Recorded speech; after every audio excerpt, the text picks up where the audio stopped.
Praise be the name of the Lord. Hallelujah. Glory to Christ Jesus. Ang sandigan, Ginoong Jesus. Itiwala sa iyo.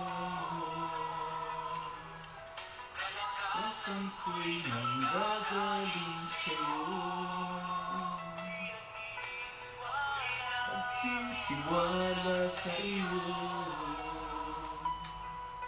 Salita mo ang tanging sandigan ko.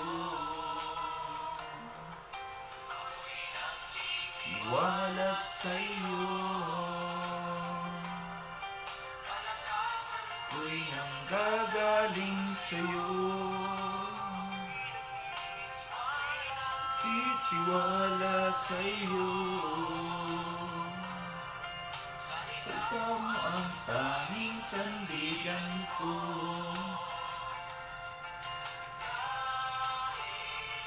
Anumang panahon, ang aking sitwasyon, ko lamang ang sandigan, Panginoong Jesus.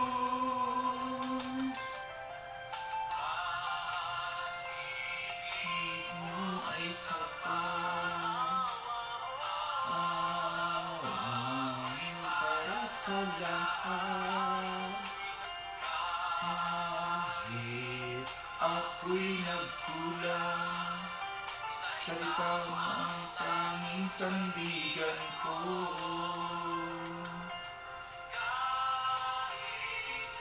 Anumang panahon, ang aking sitwasyon, ikaw lamang ang sandigan, Panginoong Jesus.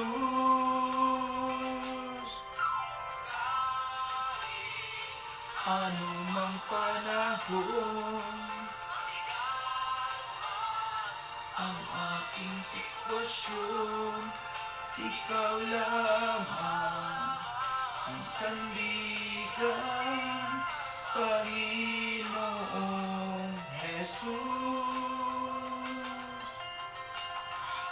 Titiwala sa iyo. Kasan ko'y nanggagaling sa iyo. Ako'y nagtitiwala sa iyo. Salita mo ang tanging sandigan ko. Nagtitiwala sa iyo. Saan gagaling sa iyo? Ako'y nagtitiwala sa iyo. Tanging sandigan ko. Ang tanging sandigan ko. Praise be the name of the living God. Purihin po ang Diyos. Muli po, magandang umaga po sa lahat ng mga taga-subaybay sa programa ng Bread of Life. Maalam na pagbati po sa maagang naka-online kay Sister Rosalinda, kay Sister Myrna, kay Sister Elsie. Good morning mga mahal kong mga kapatiran kay Kristo Jesus at sa lahat ng mga kamanggagawa natin na nasa iba't ibang lugar na patuloy na sumusubaybay sa programa ng Bread of Life. Muli po sasampapawid ang programang ito na umaabot sa bawat mga kababayan nating Pilipino na nasa iba't ibang dako ng ating minamahal na bansa, maging sa iba't ibang dako pa ng mundo. Saan man kayong lugar naroon, maalab na pagbati po sa ngalan ng ating Panginoon. Sa sambayan ng Pilipino, sa Luzon, Visayas, Mindanao, anumang church, anumang denomination, congregation ang inyong kinabibilangan, anuman ang inyong katayuan sa buhay, mahirap man o mayaman, kayo man ay nitibo, kayo man ay magsasaka, kayo man ay nakaaangat sa buhay, kayo man ay mga government employee, mga frontliner, o kayo po ay mga nasa hanay ng kapulisan, kasundaluhan, maalab na pagbati po sa ngalan ng ating Panginoon ang pinaabot ng inyong lingkod. Si Evangelist Rodrigo Bacos ay patuloy na nagsasagawa ng programang Bread of Life sa FB every 6 a.m. in the morning para po maghatid ng tinapay ng buhay. Kaya po ang programang ito ay Bread of Life, na kung saan ang pangunahing layunin po nito ay patuloy po tayong bigyan ng mga word of encouragement para patuloy po tayong manghawakan at patuloy na kumapit kay Lord, lalo na sa panahon ng pandemic o panahon ng pandemic o anumang sitwasyon. Ngayon po kasi dito po sa Bicol ay maulan ho. Hindi ko alam dyan sa parte ng Metro Manila, pero dahil nga po sa papalabas na low pressure na weather po natin ay ganyan po ang ating nararanasan ngayon. Napakaulan. Dito po ay napakaulan po sa amin sa Camarines Norte. At ngayon po ay araw po ng Biyernes at tayo po ay magpasalamat at magpuri sa Panginoon. Pagkat kahit na hindi maganda ang panahon ay may oras tayo na mag-aral, makinig ng salita ng ating Panginoon. At siyempre kasama na rin po ang pagkakaroon po ng panalangin sa isa't isa. Salamat din kay Sister Edita, kay Sister Julie na maaga pong naka-online. Pagpalain po kayo ng Diyos. Sa lahat ng ating mga taga-subaybay sa iba't ibang panig ng mundo, sa Amerika, dyan sa Australia, dyan po sa New Zealand, dyan sa Singapore, dyan po sa China, sa ating mga tagapakinig, dyan po sa Canada, sa Japan, sa Thailand, sa mga kalapit bansa pa ng ating minamahal na bansang Pilipinas. Kasama na rin po siyempre ang mga taga Middle East, taga Europa, o nandyan man kayo sa Russia, saan man kayong lugar, saan mang panig ng mundo. Kung kayo ay nakakapagbukas ng inyo pong mga Facebook at inyo pong napapanood ang live streaming na ito po ay programang naghahatid ng mabuting balita ng kaligtasan. Programang nagpapalakas at nagpapatibay sa ating buhay espiritual. Programa na nagpapainit sa ating buhay pananampalataya.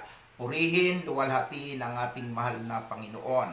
At sa umaga pong ito, kahit po medyo hindi maganda ang ating panahon, ako po'y naniniwala na ang salita ng Panginoon ay naangkop sa lahat ng sitwasyon. Bumabagyo man at umaaraw, panahon man yan ng winter dyan sa mga lugar na nagkakaroon ng winter.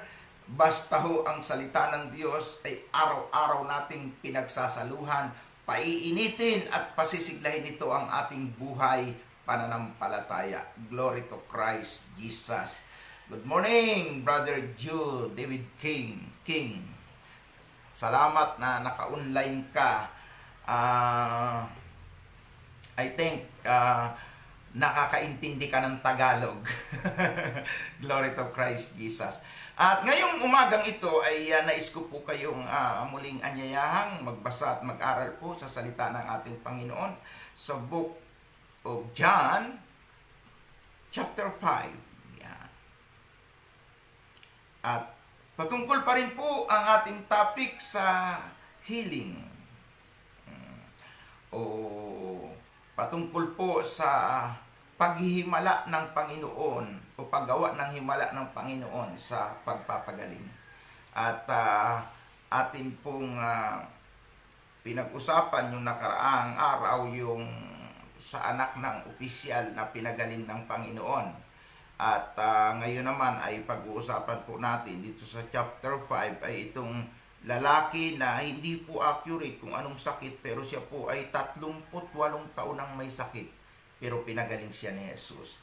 Salamat din Sister Estelita Andaya na naka-online ka na rin at para samahan kami sa pag-aaral ngayong umaga. At kung kayo po ay mayroong mga Biblia at gusto po ninyong sundan ang bahagi ng kasulatang babasahin ko, kung wala naman po ay inyo pong pakinggan at babasahin ko dito po sa Saling ang Salita ng Diyos Biblia. Yan. sa verse 1 at the following verse. Alright, hanggang verse 9. Okay. Pagkatapos ito, pumunta si Jesus sa Jerusalem upang dumalo sa isang pista ng mga Hudyo. Sa isang pintuang bayan ng Jerusalem kung saan idinadaan ang mga tupa na may paliguan na ang tawag sa wikang Hebreo ay Bethesda. Sa paligid dito ay may 5 silungan kung saan nakahiga ang maraming may sakit, mga bulag, pilay, at mga paralitiko. Verse 4. Hinihintay nilang gumalaw ang tubig dahil paminsan-minsan may isang anghel ng Diyos na bumababa at kinakalawkaw ang tubig. Ang unang makalusong sa tubig pagkatapos makalawkaw ng anghel ay gumagaling kahit ano pa ang kanyang sakit. Nakita ni Jesus, may isang lalaki roon na 38 taon nang may sakit. Nakita ni Jesus ang lalaki na nakahiga roon at nalaman niyang matagal na itong may sakit. Kaya tinanong siya ni Jesus, gusto mo bang gumaling? Sumagot ang may sakit, gusto ko po sana, pero walang tumutulong sa akin lumusong sa tubig kapag kinakalawkaw na ito. Sa tuwing pupunta pa lang ako, nauunahan na ako ng iba. Sinabi ni Jesus sa kanya, tumayo ka, buhatin mo ang higaan mo at lumakad. Agad na gumaling ang lalaki, binuhat niya ang higaan niya at lumakad. Nangyari ito araw ng pamamahinga. Pinagpala ang salita ng Diyos na ating binasa. Purihin po natin ang ating Panginoon. Luwalhatiin po natin siya. Tayo po ay manalangin. Panginoon naming Diyos, Ama naming makapangyarihan sa lahat. Tunay po na sa umaga ito, nagpapasalamat po kami sa bahagi ng kasulatang binasa. At bawat po sa bahagi ng kasulatang ito, dalangin ko po na kayo po ay mangusap.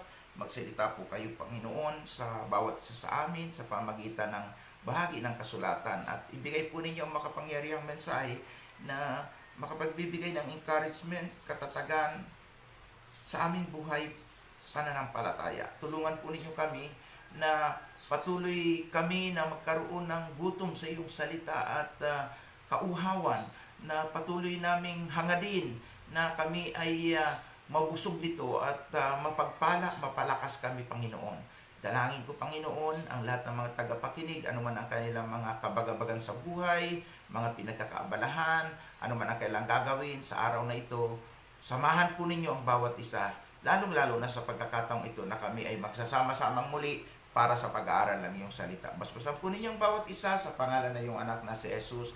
Ito po ang aking pagsamo at dalangin. Amen and amen. Glory to Christ Jesus. Purihin ang Panginoon. Glory to God. Hallelujah.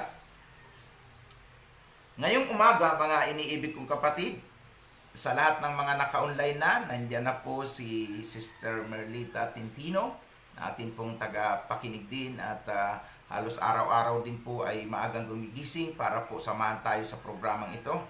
So, Sister Merlita, kung gusto mong buklatin ang iyong Biblia, ang ating pag-aaral ngayon ay nandito po sa bahagi po ng John chapter 5, ang pagpapagaling ng Panginoon doon sa isang lalaking 38 years nang may sakit. Wow, grabe ito. At ito po ay isang kwento nung ang Panginoon ay natapos doon sa paggawa niya ng ikalawang himala, yung pagpapagaling niya dito sa anak ng isang mataas na opisyal. At pagkatapos niyang gumaling, ang sabi po doon, si Jesus ay pumunta doon sa lugar ng Jerusalem. At noon ay pista ng mga Hudyo. So ang Panginoon ay pumupunta rin po sa mga piyesta. Pero ang piyesta po kasi noon ay hindi po katulad ng mga piyesta ngayon. Ang piyesta po noon ay pag-alaala po sa pagbigay ng 10 utos doon sa Sinai, o mga pista ng pag-aani na tinatawag. So, ang mga kapistahan po ngayon ay iba po dahil parangal po para po sa mga santo at santa na kung saan ito ay kinikilala ng Roman Catholic o sa kinaugalian na sistema po ng Katolisismo. Ang mga pagpipiesta ngayon ay para po sa mga Diyos-Diyosan, para po sa mga patron. Pero noon po ay iba. Ang pagpipiesta po noon o pag-alaala ng mga selebrasyon na ginagawa ay alinsunod sa mga ginawa ng Diyos na naranasan nila nung unang panahon. Katulad nga yung pagbibigay ng 10 utos, katulad po halimbawa ng paglaya nila dun sa Egypt, pista ng mga tinatawag na kubol, pista ng pag-aani. So, mga ganun ang kapistahan nila. Pero hindi po patron, hindi po Diyos-Diyosan o ribulto yung pinag-aalayan ng piyesta. Ang pinag-aalayan ng piyesta ay mismong ang Diyos. So wala pong masamang magpiesta, kaya mayroon pong tinatawag na piyestang Kristiyano din po. Nagsasama-sama, nagsasalo-salo, naghahandaan. Higit sa lahat, nagkakaroon ng mga gawain na pagpupuri, pagsamba sa Diyos at pag-aaral ng salita ng Diyos. So ang Panginoon ay pumupunta rin po sa mga pista, kaya lang po, iba po ang pista ng Hudyo kaysa po sa pista na ginagawa ng Katolisismo sa panahong ito. Dahil hindi po si Lord ang napaparangalan, kundi mga patron, mga iba-ibang mga Diyos-Diyosan na yun ay bawal nga ng Panginoon. Pero wala tayo talagang magawa, lalo na sa mga bansa na nasakop ng mga Espanyol, na dalhan ng Katolisismo ay isinasagawa yung ganyang mga kinaugalian. Pero ano pa man ang kanilang ginagawa, ay nagbibigay pa rin tayo ng respeto at ganun pa man ay magpasalamat tayo at magpuri sa Panginoon sapagkat tayo binigyan ng pagkakataon na magkaroon tayo ng bukas na kaisipan, na unawaan natin ito, ay hindi naman ho natin po pwedeng saklawin yung mga taong hindi pa nabubuksan. Kasi dalawang klase po kasi ngayon ang Katoliko. Meron pong Katoliko na nabuksan na sa katotohanan ng salita ng Diyos, at meron po namang Katoliko sarado di kandado di padlak pa. Kaya ang hirap hong ipaunawa yung katotohanan na nakapaloob sa salita ng Diyos. Pero hindi naman talaga yan ang pinaka main topic natin ngayon. Introduction ko pa lang po yan. Ang ating pinaka-topic talaga dito ay yung pagpapagaling ng Panginoon dito sa lalaking 38 years nang may sakit. At alam po ba ninyo na yung lugar na pinuntahan itong lalaking ito, na doon siya kinatagpo ng Panginoon, tinatawag pong Bethesda, na kung saan medyo kakaibang kwento, no? So, iwan ko po kung mayroon kayong nalaman na mga lugar, kahit yan sa ibang bansa, o saan man kayong lugar na naroon na bansa, o kahit dito sa ating bansa, wala pa siguro po kayong nalaman na ganitong klase ng lugar. Kasi sa pagbabasa ko po ng Biblia, ay ito lang po yung parang katangi-tanging lugar na ang kwento po ay meron pong isang para pong maliit na batis doon, na kung saan ay meron pong lugar na medyo malalim po yung tayo ng tubig, na ang sabi po ay meron pong mga gumagaling na may sakit, na dumarating daw po yung angel at yung tubig po ay kinakalawkaw. Siguro po ay alam niyo naman, pag ang tubig po ay kinakalawkaw, gumagalaw ng gusto yung mga tubig. So, maaaring hindi nila nakikita o hindi natin alam kung ano ang kabuuan talaga ng istoryang ito. Kung may nakakita na may angel talagang bumaba doon, basta ang sabi diyan, kinakalawkaw yung tubig, at kapag may naglusong doon na may sakit, ay gumagaling. Yan. At dahil balitang-balita ang lugar na ito, sabi doon ay mayroon doon mga kubol-kubol o mga bahay na mga parang kubo-kubo ba, na nandoon yung mga tao na mga may sakit, at nag-aabang sila na kapag ka may kumalawkaw na doon sa tubig, siguro po naririnig yung ingay pag may kumakalawkaw, nag-uunahan silang lumusong, at kung sino yung mauna ay siya pong magkakamit ng pagpapala ng kagalingan, himala ng kagalingan. Eh, siyempre, pag may sakit, medyo mabagal ng kumilos. At sa paglalarawan po ng Biblia, 38 years nang may sakit, ay talaga pong siguro po payat na payat po ito. At kailangan talagang alalayan para siya ay makalusong doon. At nakita ng Panginoon itong lalaking ito. At sabi niya, gusto mo ba ikang gumaling? Sabi niya, oo, kaso nga, ang problema ko, pag mayroon na ikang kumakalawkaw na angel o umiingay na siguro yung tubig, wala naman ikang umaalalay sa akin para ako'y makalusong doon at maranasan ko yung kagalingan. Sabi ng Panginoon, buhatin mo na yung higaan mo.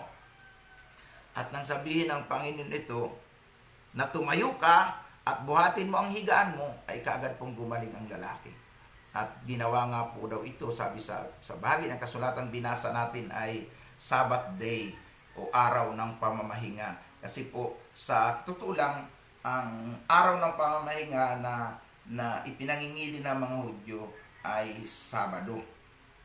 So, kung paano po itong naging linggo, kasi po iniugnay naman po ito sa muling pagkabuhay ng ating Panginoon, na ang mga mananampalataya ng Panginoon ay nagkakatipo ng araw ng linggo.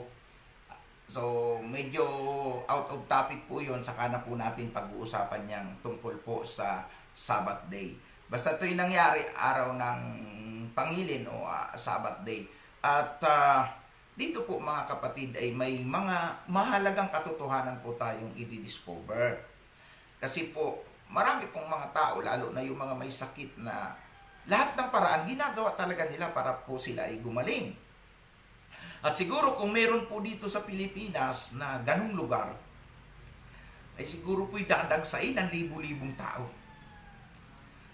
At tiyak na kapag mayroon pong angel na bababa doon sa lugar na yon at kakalawkawin yung tubig, magkakaroon po ng stampede. Dahil dito po sa Pilipinas ay napakaraming may sakit. At pagdating sa mga ganyang himala, minsan po ay nagiging out of order na po yung tao. Kaya mabuti na lang wala niyan dito sa Pilipinas.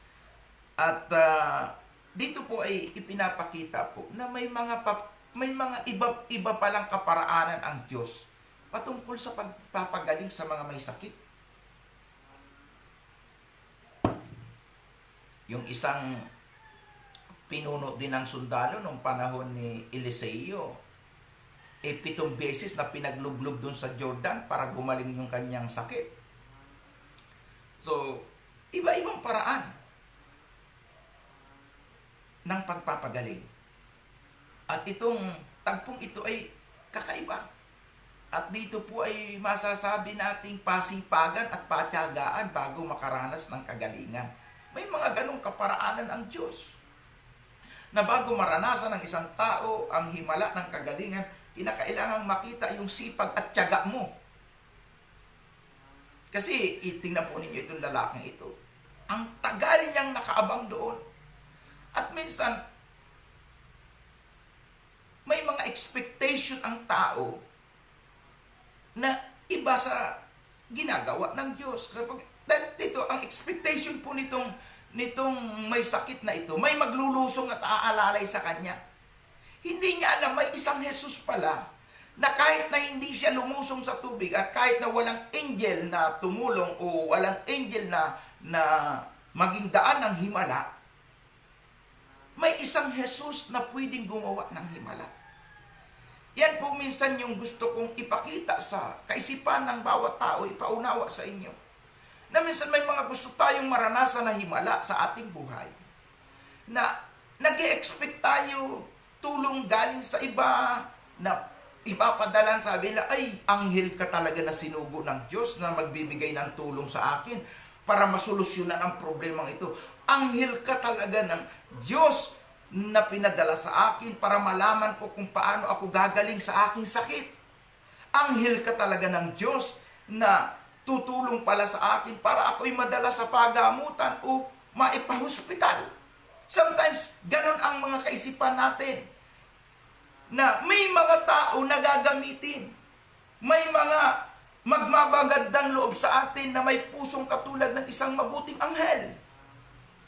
Pero hindi natin alam na meron palang isang Jesus na direktang pwedeng humipo sa iyo, na pwedeng kaagad magbigay ng kagalingan sa iyo, na hindi natin binibigyang pansin. Na nakamasid siya at alam niya kung ano ang mga paghihirap, kung ano ang iyong dinaranas, kung ano ang sakit karamdamang pinagdadaanan mo. Ang Jesus na ito'y nakakakita kung gaano ka katagal na naghihirap at kung gaano yung masidhing pagnanasa ng puso mo na makaranas ng himala mula sa Kanya, lalo na kung ito'y tungkol sa kagalingan ng sakit at karamdaman. Hallelujah. Alam mo ninyo, kinukwento ko rin po nung mga nakaraan yung kaparaanan na sinasabi ng aking mga doktor, dahil nga po ako'y na-diagnose may tumor at yung tumor ko po nakita po sa pagsusuri, cancer. So, sa kaisipan ng maraming tao, ng mga anak ko, ang solusyon para ako ay gumaling, sang-ayon din sa advice ng mga doktor, ay mag-chemo, magpa-chemo at magpa-radiation. Pero hindi po iyon ang aking tiningnan. Una po ay wala akong sapat na pera para tustusan ang aking pagpapagamot. Lalo na ang mga pagsusuri gagawin sa St. Luke at yung doktor ng cancer po ay napakamahal. Hindi ho yun ang tiningnan ko. Ang tiningnan ko ay mayroong isang Jesus na bugtong na anak ng Diyos na nagkatawang tao na namatay doon sa krus ng Kalbaryo na ikatlong araw ay nabuhay na magmuli. Ito ang tiningnan ko na may Jesus na pwedeng magpagaling sa akin kahit hindi ako i-chemotherapy, kahit hindi ako mag-take ng mga medicine pa na gamot sa cancer, kahit hindi ako ipa-radiation. Naniniwala ako mayroong Jesus na naghimala sa akin nung aksidente ako. 58 lahat, naging sugat ko, ang tahi ko 50. Hindi na ako pwedeng mabuhay, pero ako'y binuhay niya. Sabi ko, may Jesus na nagpapagaling sa akin. Siya ang pagtitiwalaan ko ng aking karamdamang ito. At dahil nagtiwala nga ako sa Jesus na ito, parang katulad po nitong lalaking ito. Naramdaman ko po ang himala ng kagalingan at ako po ay nabubuhay dahil po sa himala ng Panginoon. At siyang bit-bit ko at siyang dala ko. Napatotoo. Hindi lang sa programang ito na ating isinasagawa every 6 a.m. Kung hindi, saan mang mga church, saan mang lugar ako pumunta, dala-dala ko ang patutuong ito. Na may isang Jesus na makapangyarihan sa lahat na nagpapagaling anuman ang sakit natin. Sabi po dito sa Biblia, dito po ay sa ating binasa, yung mauuna doon sa lugar na naghihimala ang Diyos sa pamagitan ng pagkalawkaw ng anghel doon sa tubig, siyang unang gumagaling o siyang nakakaranas ng kagalingan. At pagkatapos nun, ay wala na. So minsan-minsan lang pala yung ginagawa. So kung yun ay kaparaanan ng anghel o kaparaanan ng Diyos para sa mga tao na nandoon na may sakit, yun po'y paminsan-minsan. Pero ang Panginoong Jesus ay hindi po paminsan-minsan, sa lahat ng oras, sa lahat ng panahon. Sabi ng Panginoon Jesus, Mateo 11:28, kung kayo ay nabibigatan na sa inyong mga pasanin, sapagkat ang sakit at karamdaman ay isang uri ng pasanin o kabigatan na dinadala ng isang tao sa kanyang buhay na nagpapahirap sa kanya, lumapit kayo sa Panginoon At bibigyan niya kayo ng kagalingan, bibigyan niya kayo ng kapahingahan niya sa sakit at karamdaman na yan. So, mayroong isang Jesus na nagpapagaling. Ang malaki pong problema natin ngayon sa mga tao na nagkakasakit, hindi po talaga si Jesus yung kanilang nakikilala at hindi si Jesus ang talagang inaasahan nilang magpapagaling sa kanila. So, may mga paraan sila na yung mga paraan na yun minsan ay violation sa will ni Lord, sa kalooban ng Diyos. Kaya sa halip na gumaling, ay lalong lumalala sa kanilang mga sakit. Ay ano po ba ang halimbawa na sinasabi ko po sa inyo? Tulad po halimbawa ng paglapit sa mga espiritista. Marami pong mga tao naniniwala po sa espiritista, naniniwala sa mga tawas-tawas. Kaya ang nangyayari po, sa halip na ang Diyos ang gumawa ng kanilang kagalingan, ay iba ang nakikialam sa kanila. At kung bigyan man sila ng pansamantalang kagalingan, ang dulot po nun ay mas malalang kagalingan, ay mas malalang karamdaman. At hindi lang po yun, nagiging kasumpa-sumpa pa ang kanilang buhay. Bakit ko po nasabi yun? Sapagkat sa isang bahagi ng kasulatan, mayroon pong ipinagbabawal. Kasi po, dito po sa aming probinsya, sa Kabikulan, marami po dito. Mayroon pong ang mga samahan dito ng love lola na mayroon silang kilalang lola na magaling na manggagamot. At marami po dito mga grupo ng mga espiritista na nag-oopera ng kamay, yung iba po ay may mga sinusulat sa papel, tapos sinusunog yung papel, nilalagay sa tubig, pinapainom, ganun ang kanilang mga paggamot. Pero ang mga kaparaanang yan, mga kaibigan, mga kapatid kong minamahal, gusto ko pong ipaunawa sa inyo na bawal sa Diyos yung lumapit ka sa espiritista. At diyan ka magpagamot. Tingnan natin po sa isang bahagi ng kasulatan. Sa aklat po ng Deuteronomy, gusto ko pong idagdag ito, Sabi ng Panginoon, beginning verse 9 up to 13. Kapag nakapasok na kayo sa lupaing ibinibigay sa inyo ng Panginoon na inyong Diyos, huwag ninyong susundin ang kasuklam-suklam na mga gawain ng mga naninirahan doon. Ano po yung kasuklam-suklam na gawain ng mga naninirahan doon sa Kanaan? Bago po sila pumasok yung bayang Israel, may bilin ang Diyos Kasi ibinigay na sa kanila yung Kanaan, na na-conquer na nila, na sakop na nila yon. Pagpasok ninyo doon, huwag ninyong gagayain yung mga gawain ng mga tao doon ano po yung kanilang mga gawain. Wala ni isa man sa inyo na nagsusunog ng kanyang anak bilang handog. So isa po sa mga ginagawa po nila, ang anak po ay sinusunog para i-offer sa kanilang mga Diyosan o kaya kanilang mga Diyos na kinikilala.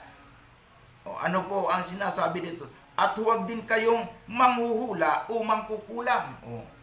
Alam po ninyo yung mga mahilig magpahula, ng mga kapalaran nila, yung guhit ng palad, pupunta kay Madam Auring kung kani-kaninong manghuhula. Bawal din pala po yun. Yung panghuhula ng isang propeta ng Diyos, yun ay okay. Pero yung ikay pupunta para pahulaan ng iyong kapalaran, Diyos lang ang nakakaalam niyan. Huwag nating iasa sa mga manghuhula at mga kung sino-sino pang mga tao na magbibigay sa iyo na ganito ang maging buhay mo, ganito. Siguro kung nagiging tama man ang kanilang mga hula dahil may kapangyarihan at karunungan silang galing sa dyablo, dahil yung mga ganyang karunungan, hindi po galing sa Diyos yan So, di ba, nung panahon po ni Apostol Pablo, siya po ay nagmi-ministeryo doon sa chapter 16 ng aklat po ng mga gawa, meron po doon na babae na sumasabat-sabat habang siya nangangaral, nirebuke niya, lumayas yung espiritu, yung babae pa lang yun, nanguhula. At pinagkakakitaan siya, dahil sa kanyang panghuhula ay pinalayas yung demonyo na tumitira sa kanya. Yung mga naghuhula pala may demonic spirit. Pinalayas ngayon ni Pablo, gumaling po yung bata na may kaloob ng panghuhula ng evil spirit na nakatira sa kanya. Kaya ang nangyari, nawala ng hanap buhay yung mga tao. Kaya sila po nag-aklas laban kay Pablo. Inusig nila si Pablo. So ibig sabihin, yung ganyang kinaugalian hindi lang po sa panahong ito, kundi mula pa ng unang panahon sa kasaysayan pa ng lumang tipan hanggang bagong tipan hanggang sa panahong ito, ay mayroon ng mga nanghuhula. At bawal na bawal pala ng Diyos yan. Huwag kayo ikang sasangguni sa kanila o magpapahula. At ano pa po yung sabi? Mga nangkukulam, huwag din kayong magpapanggamot sa mga taong magpapagamot sa mga nangkukulam. Tingnan po ninyo. Alam mo ninyo, marami pong tao, lalagyan ka ng sakit, sila din ang may alam para paano ka magamot. Iyan po yung may mga demonic spirit, lalo na yung mga mangkukulam. Pataasan po ng power yung mga mangkukulam. Kung sino yung mas higher na power sa kanila, mas mataas yung kapangyarihan sa kanila, ay yun ang mananalo, matatalo yung mas mahina. So, iyan po ay sa demonyo rin po yan. Alam po naman ninyo, pag mangkukulam, pag sumangguni ka, nagbayad ka dyan, ay kahit mabuti yung tao, pwede mong ipapatay sa pamamagitan ng kulam. At marami po ang nagiging biktima ng kulam. At wag po nating sabing, ay hindi totoo yung kulam na yan. Sabi-sabi lang yan. Biblia mismo nagsasabi, Old Testament pa hanggang New Testament talagang may nangkukulam. Kaya lang po, sa aklat ng Bagong Tipan, sa Revelations chapter 21 verse 8, kasama po yan sa ibubulit sa dagat-dagatang apoy, yung tinatawag na mangkukulam. Sa ibang salin ng Biblia, manggagaway ang tawag po dyan. So, hindi po dapat sumangguni kahit ano pa yung sakit natin, kung alam nating ang taong yan ay mangkukulam, kahit na may kapangyarihan siyang magpagaling, bawal na bawal ng Diyos na sumangguni sa kanila. Dahil pwede kang bigyan ng pansamantalang kagalingan, pero ang espiritu mo ay papasukin ng espiritu nila at makukompromise ka, ikaw ay kasamang mapapahamak ng mga mangkukulam na ito. At magpatuloy po tayo sa verse 11. Yung mangkukulam o manggagaway, same lang po. Gagawa ng mga huwag kayong gagawa ng mga ginagawa ng mga espiritista at makikipag-usap sa espiritu ng mga patay. Ayan. Minsan yan ang sinasabi ko sa inyo. Bawal ng Diyos na kayo'y pupunta sa mga espiritista, sapagkat yung mga espiritista, yan po yung mga tao na nakikipag-usap sa mga patay na. Ay bawal pala magkausapin yung mga patay na. Alam niyo, masakit man ang katotohanan, pero ang katotohanan ang magpapalaya sa atin. John 8:32. Makikilala natin ang katotohanan ang magpapalaya sa atin. At ito yung katotohanan gusto ko pong ipaunawa sa inyo.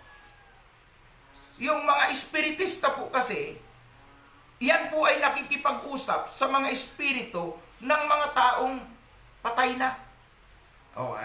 Maniwala ko kayo, nakakita po ako ng mga espiritista na nanggagamot Sasabihin pa nila, ngayon ay sasanib sa akin si Santo Niño at magbubusis bata siya. Bago po manggamot, may mga pinapakita silang mga demonstration na gano'n. Magbubusis bata siya. May tao nga po na kayang gumaya ng 16 na salita. Pwede namang i-practice po yun. Pwede naman talagang nagagawa nila. Dahil talagang mayroong demonic spirit na pumapasok sa kanila. Katulad nga nung kwento doon sa Acts chapter 16 na na-encounter ni Pablo na bata na sinasaniba ng espiritu, kaya nakakapanghula. Basahin niyo yung chapter 16 ng aklat po, yung ng mga gawa, yung tagpo nung sila po ay nandoon sa lugar ng Pilipos. So, maaaring may sumanib sa kanila. At meron namang sasabi, ngayon ang sasanib ay si Mama Mary. Yan, sasanib daw si Mama Mary. Sasanib si Arkanghel. Kung sino-sino yung mga espiritu na pinapasanib. Para lang mapaniwala yung tao na siya ay mayroong power, mayroong siyang kapangyarihan, para yung tao magpapagamot sa kanya. Punin yung mga ginagawa ng mga espiritista. At ang pinakamabigat na ginagawa po nito, yung patay po kinakausap. Kaya minsan, sasangguni po yung iba, lalo na kung halimbawa, nagkaroon ng krimen, namatay yung isang kamag-anak nila. Hahanap sila ng espiritista para makausap nila yung kamag-anak nila at sasabihin kung sino yung nakamatay. O may mga ganon, di ba? Ewan ko po kung naka-experience na kayo, nakakita na kayo ng ganong mga sitwasyon na pupunta po doon sa mga manghuhula, magpapahula, sino ang gumawa ng ganito, sino ang nagnakaw ng ganito, papahulaan. Oh. So hindi naman po mabigay minsan yung accurate na pangalan. Hindi, isang kapitbahay nyo is, hindi, mo ito, malapit na tao. So mga ganon-ganon. At marami po yung alatsamba lang po, parang may masabi lang sila. At kung nagiging totoo man ang mga hula, ay bawal pa rin ang Diyos, totoo man o hindi, tumama man o hindi ang hula, ay bawal pa rin ang Diyos. Lalo na kung ang sinasabi at sinasanggunian ay mga patay ng tao, bawal na bawal po yan. Hindi natin pwedeng kausapin yung mga namatay. Gawain po ng espiritista yung kinakausap yung mga namatay. Kaya yung yan po ang malaking mali. Gusto pong magkaroon ng kagalingan, mga namatay na kinakausap pa, kausapin yung... Masakit man po ito, pero pakinggan po natin ang sinasabi ng Biblia, kasuklam-suklam sa Panginoon na sumangguni sa espiritu ng mga taong namatay. Huwag ninyo ikang gagayahin yung ugali na yan dyan sa lugar na pupuntahan ninyo. Saan sinabi yan? Sa bayan ng Diyos. Tayo po yung bayan ng Diyos. Ngayon tayo yung spiritual Israelites. Na tayo yung kabilang sa pinagbabawalan. Kahit na po tayo po ay may sakit o anumang lala ng sakit natin, huwag tayong sasangguni sa kanila. Lalo na kung mga nakikipag-usap sa espiritu ng patay. Siguro itatanong niya, paano pastor? Kung yung kamag-anak namin, anak namin na namatay, kinakausap namin. Ibahala kayo kung gusto ninyong gawin yan. Pero sa Biblia, bawal na pong gambalain ang mga namatay. At ang mga namatay, hindi na po nakikipag-ugnay sa mga buhay. Nagparamdam yung nakamag-anak ko na namatay. Nagparamdam si kuya, nagparamdam si ate, nagparamdam si tita, nagparamdam si tito, nagparamdam si tatay, nagparamdam si lolo, nagparamdam si lola. Mga nagparamdam. At dahil nagparamdam, naniniwala sila na yung namatay na kamag-anak nila ay nandito pa sa lupa. Kawawa naman yan kung nandito pa. Ang nangyayari po, tayo po ay pinapaniwala sa isang kasinungalingan. Hindi ho talaga yan ang nagpaparamdam. Kundi mga evil spirit, mga demonic spirit. Dahil sa mundo pong ito, napakaraming iba't ibang uri ng espiritu na pwedeng magparamdam sa tao, pwedeng dayain ang tao para ang tao maniwala sa hindi totoo. Akala nila kamag-anak nila yung umaaper. Lalo na po kung may mga padasal sa namatay nila, may mga tinatawag na mga babang luksak, may biglang nahulog na baso. Naku, nandyan na si kuya kung sino yung namatay, o si ate, o si tatay, o si lolo, si nanay. Nagparamdam nahulog ang baso. Tapos may biglang dumating na alibangbang dyan. O kaya may nakitang ipis dyan. Naku, huwag ninyong gagalawin yan. Baka iyan na si tatay o yung namatay na kamag-anak nagpaparamdam sa atin. Dahil naniniwala yung iba, pwedeng mag-anyong alibangbang o butterfly o ipis o butiki. Yung kanilang kamag-anak na namatay para magparamdam. Tingnan yung mga kalokohan yan. At yung iba po, pumupunta po sa mga puntod. At siguro po maraming ganyan. Bato-bato po sa langit, ang tamaan huwag magagalit. Ang gusto ko lang magkasama-sama tayo sa langit at kung ano ang kalooban ng Diyos ay siya nating magawa. Pupuntahan yung kanilang at kakausapin. Ganito, ganyan. At lalo na pagkatudos los santos.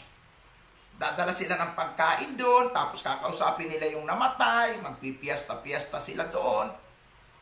O di ba yung mga kinaugalian natin, kinakausap ang espiritu ng mga namatay. Kahit pa yan ay kamag-anak mo, kahit pa yan ay kapamilya mo, kahit pa yan ay tatay mo, kahit pa yan ay nanay mo, kahit yan ay lolo mo, kahit yan ay lola mo, bawal kausapin yan. Dahil ang pakikipag-usap sa espiritu ng mga namatay na ay gawain ng espiritista at ang sabi niyan, kasuklam-suklam kay Yahweh ang pagsangguni sa mga espiritu ng mga tao na namatay na.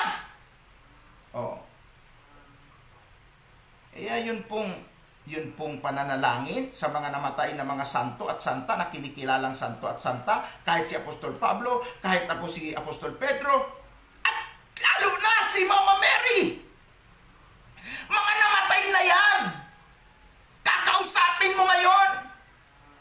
O puon naming San Pablo, puon naming San Pedro, ipanalangin mo kami para kami ay gumaling sa sakit. May mga namamanata. Hindi ko naman po sinasabi na yung mga pamamanata ng mga tao na gumagaling, nakakaranas ng himala, yun ay walang silbi. Kung nararanasan man nila yun, pero hindi ko masasabing Diyos talaga ang gumawa nun, dahil labag nga sa kalooban ng Diyos Nakausapin yung mga taong patay, kahit sila ay santo, kahit na sila ay santa, kahit na sila si Mama Mary, hindi natin na pwedeng kausapin. Kaya yung mga nananalangin, sinasabi nila, Santa Maria, Ina ng Diyos, ipanalangin mo kaming ngayon at kung kami mamamatay. Amen. O Ina ng laging saklolo, mayroon akong sakit, mayroon akong ganitong problema, sakluluhan mo kami. Diba ang dami mga taong ganyan? Ewan ko po kung bakit po ang tao na imulat sa ganitong paniniwala. Kaya nga, ang Katoliko po, ang original na katuran nito ay paniniwalang pagano at paniniwalang Kristiyano. Alam po ninyo kung bakit? Si Constantine mismo na sumuport sa paniniwala ng Katolisismo. Ang nanay niya ay Kristiyano, ang tatay niya ay pagano. Kaya nga itong pagtangkilik ni Constantino sa Katolisismo ay ganun ang naging impluensya, mix. May galing sa salita ng Diyos, may galing sa Biblia, maka-Diyos na katuruan, pero mayroon din katuruan na galing sa pagano. At kasama na po dyan yung pagkakausap sa mga santo at santa, na dito pala sa Biblia, bawal yun. Kahit na ano pang sakit mo at na ano pang nagpapahirap na karamdaman sa iyo, huwag kang makikipag-usap sa mga taong patay na. Kahit tatay at nanay mo, sapagkat yan ay kasuklam-suklam sa Diyos. Duda kayo? Hindi ko ito aral Hindi ako nagbabawal. Ang Biblia ang nagsasabi. Ulitin natin para maliwanag. Ulitin natin. Ang sabi po dito, mga iniibig kong mga kapatid, ang sabi diyan, ulitin natin Kapag nakapasok na kayo sa lupaing ibinibigay sa inyo ng Panginoon ninyong Diyos, huwag ninyong susundin ang kasuklam-suklam na mga gawain ng mga naninirahan doon. Ano-ano yung mga kasuklam-suklam na gawain ng mga naninirahan doon? Wala ni isa man sa inyo na magsusunog ng kanyang anak bilang handog. Maaaring wala naman talaga yan dito sa atin.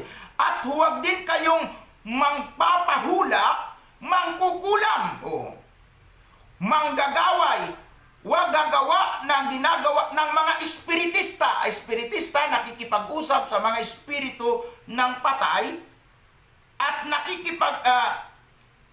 nakikipag-usap sa espiritu ng mga patay.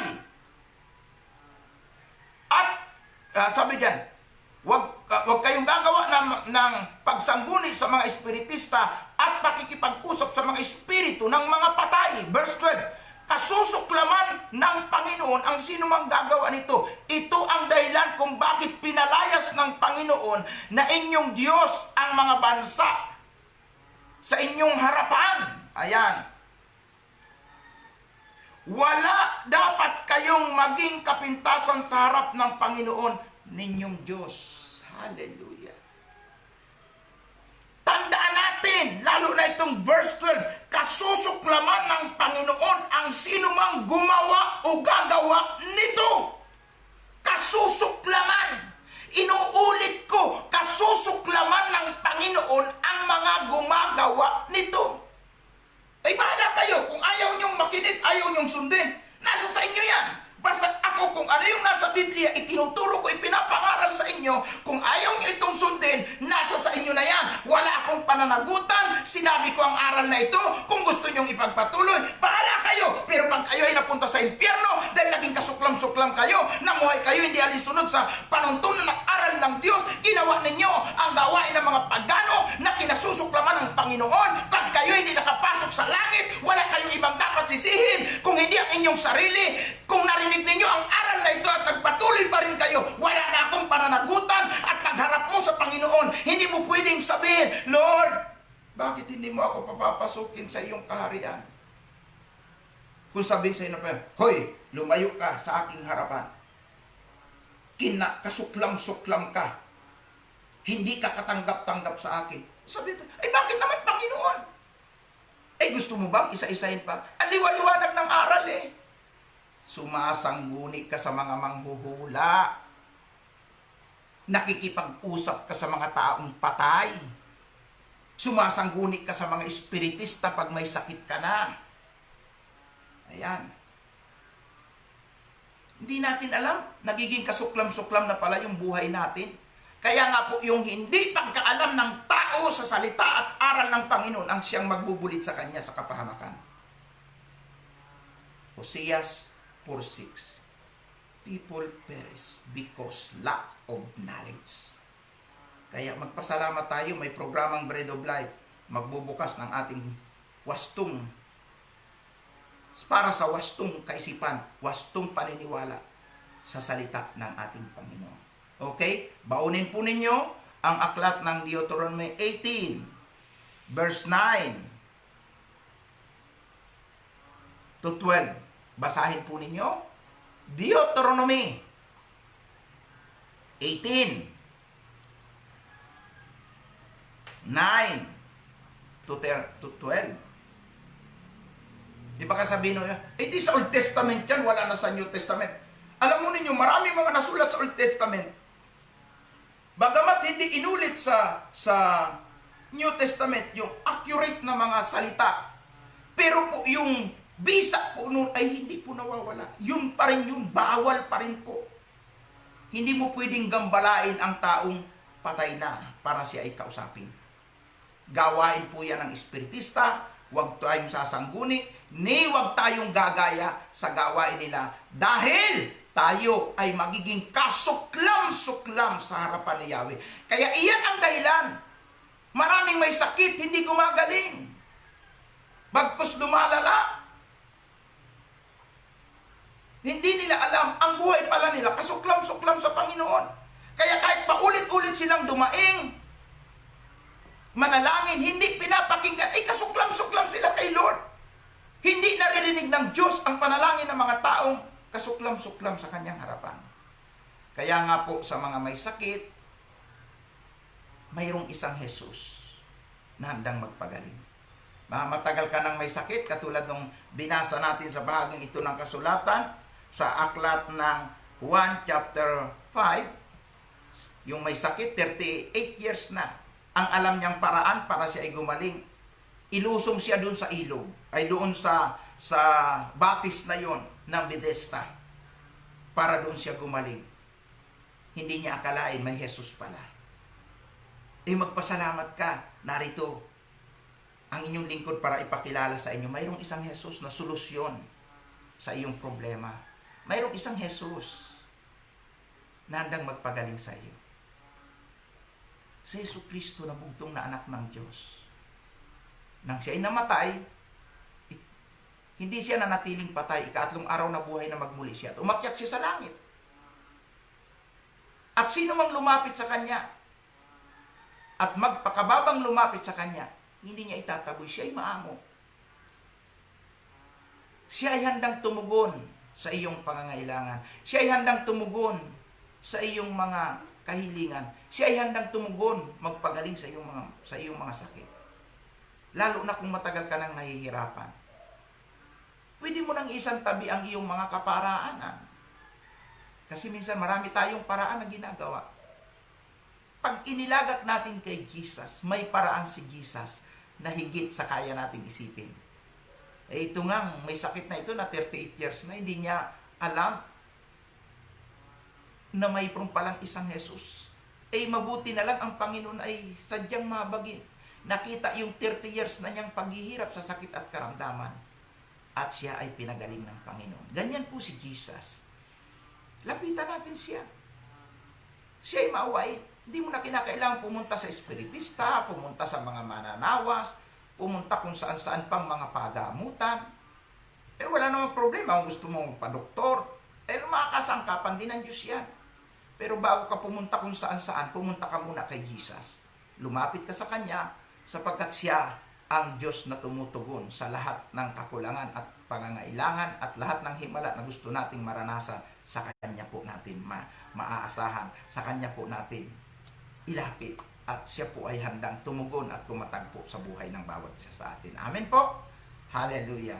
Hallelujah. So ngayong umaga ay pansamantala po tayong magtatapos sa ating pong pag-aaral, at kasama po sa ating napag-usapan nga ngayon yung mga kasuklam-suklam na bagay na nagiging dahilan kung bakit hindi po tayo gumagaling, at kung gumaling man tayo ay pansamantala at patuloy tayong sasadlak sa banig ng karamdaman at iba't iba pang mga problema, dahil po ang gawain na yan ang ginagawa pala ay kasuklam-suklam sa harapan ng Panginoon. So, kung tayo man ay nakagawa ng mga bagay na ito, pagsisihan natin, magpakumbaba tayong lumapit sa Panginoon, at umasa tayo na saan man tayo naroon ay pwede tayong katagpuin at tugunin ng Diyos sa ating mga pangailangan. Kaya niya tayong pagalingin sa iba't ibang uri ng sakit at karamdaman na atin pong nararanasan.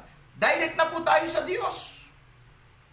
Direct na tayo kay Jesus. Huwag na tayong dumaan kung kani-kanino, lalo kung mga patay na sila. Kahit pa sila ay santo at santa. Isa lang ang pwede nating pagtiwalaan at lapitan. Walang iba kung hindi ang ating Panginoon Jesucristo. Siya ang daan, Siya ang katotohanan, Siya ang ating buhay, Siya ang ating pag-asa, Siya ang ating kalakasan, Siya ang ating sandugan, Siya yung kaibigang hindi nang iiwan. Lagi siyang nariyan, lagi siyang bukas para ikaw ay tanggapin, para ikaw ay abutin, para ikaw ay paghimalaan ayon sa iyong pangangailangan. So lumapit na po tayo. Tayo po ay lumapit, magpakumbaba tayo at aminin natin lahat ng ating mga pagkukulang, mga pagkakamali, kasalanan, kasama ng paglapit sa mga manghuhula, paglapit sa mga espiritista at sa iba't iba pang mga tao na kung saan ang kanilang ginagawa ay kasuklam-suklam sa Panginoon. At kung nagawa man natin ito dahil hindi natin alam, ihingi lang po natin ng sorry. Ang ating Panginoon ay handa pong magpatawad sa atin. Tayo po ay magkaisa, makiisa po kayo sa panalangin ito. Mahal na Diyos, Ama naming makapangyarihan sa lahat, sa umaga pong ito, nagpapasalamat po kami sa programa ng Bread of Life, na dito po ay nahayag sa amin ang mga katotohanan na Ikaw ay Diyos na handa laging tumulong, na sa bawat paglapit namin, hindi mo kami tinataboy. At nariyan ka para kami isakluluhan, maging mga sakit at karamdaman, Panginoon, ay handa mong pagalingin. Gaano man ito katagal, gaano man ito kalala, gaano man ito kahirap, Lord, Ikaw ang Diyos na nagpapagaling.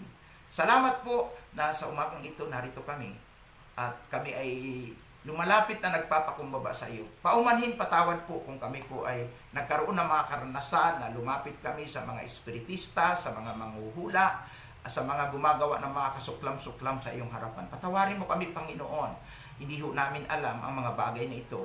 At siyayamang nahayag sa amin ngayong umaga ang mga katotohanan ito. Tulungan mo kami, Panginoon, na mula ngayon, sa iyo na lang po kami lalapit. Huwag na po kaming lumapit sa mga taong patay na kahit sila po ay mga santo at santa. Hayaan mo, Panginoon, na kami ay lumapit sa iyo na iisang Diyos na buhay na makapangyarihan, na talagang ang nais mo, Panginoon, Ikaw lang ang pagtiwalaan. Ikaw lang ang aming asahan. Lalo na sa mga panahon na kami po ay nasa banig ng karamdaman, nasa panahon kami ng kabagabagan, nasa panahon kami ng mga problema na minsan din na namin alam ang gagawin namin, pero Ikaw ang Diyos na nakakaalam na pwedeng sumaklulo sa amin. Lord, nagpapakumbaba kami, abutin mo kami, katagpuin mo kami, O Diyos.